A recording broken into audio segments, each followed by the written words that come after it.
Hey folks, Zach Osterman here, IU Insider, Indianapolis Star, Mike Niziolek, Video Dodger, Indiana 27, Miami 21, Indiana is the national champion. Mike, I'm retiring tonight. This is the first time I've ever picked the final score correctly, and I think I need to go out on top. Does it make up for your horribly wrong decision in the Rose Bowl? You picked Alabama in the Rose Bowl, right? Yeah.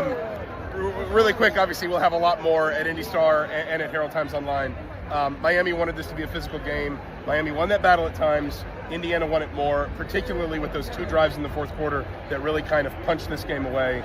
They earned it, basically, tonight. Well, Pat Coogan was kind of covered with his own blood. He was joking that was a little tiny cut, but it made it look worse. But he said it was the most physical game of his entire career, and that man has been through a lot. And so I think that speaks to what transpired. But Indiana came out on top. It was on the defense's shoulders. They made one more play.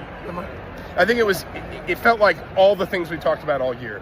Fernando Mendoza, those long drives, the offensive line playmakers, and then the defense showing up.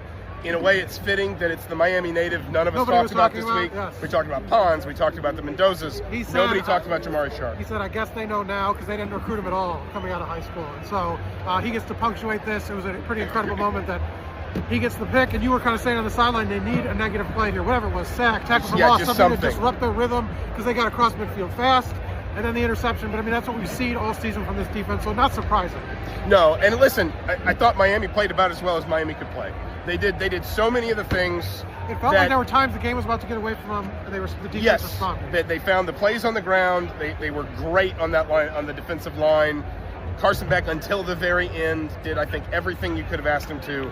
Indiana just made one more play, and I think it reinforces just the idea this was the best team in the country all year. Well, I think one thing we should mention real quick, the special teams unit doesn't get as much credit. Obviously, you have a Heisman winner on one side, the best defense in the country on the other side. That special teams unit was the best in the country this season. They play after play, 2 block kicks each of the last 2 weeks for a touchdown tonight.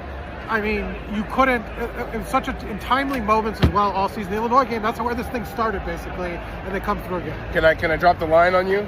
In my quick gamer, I said that Mike Shanahan and Bryant Haynes got all the praises and all the raises, but Grant Kane deserves one too on special teams. Well, I think they're all getting raises. Yes, they're all. I think everyone's getting a raise. I do not think that there's any going to be drama about that. That's Indiana 27, Miami 21. Indiana completes the first 16-0 season in modern college football history. We'll have a lot more. Again, Herald Times Online, IndyStar. We're headed to the locker rooms. Thank you so much for watching, for joining us. We'll talk to you again soon.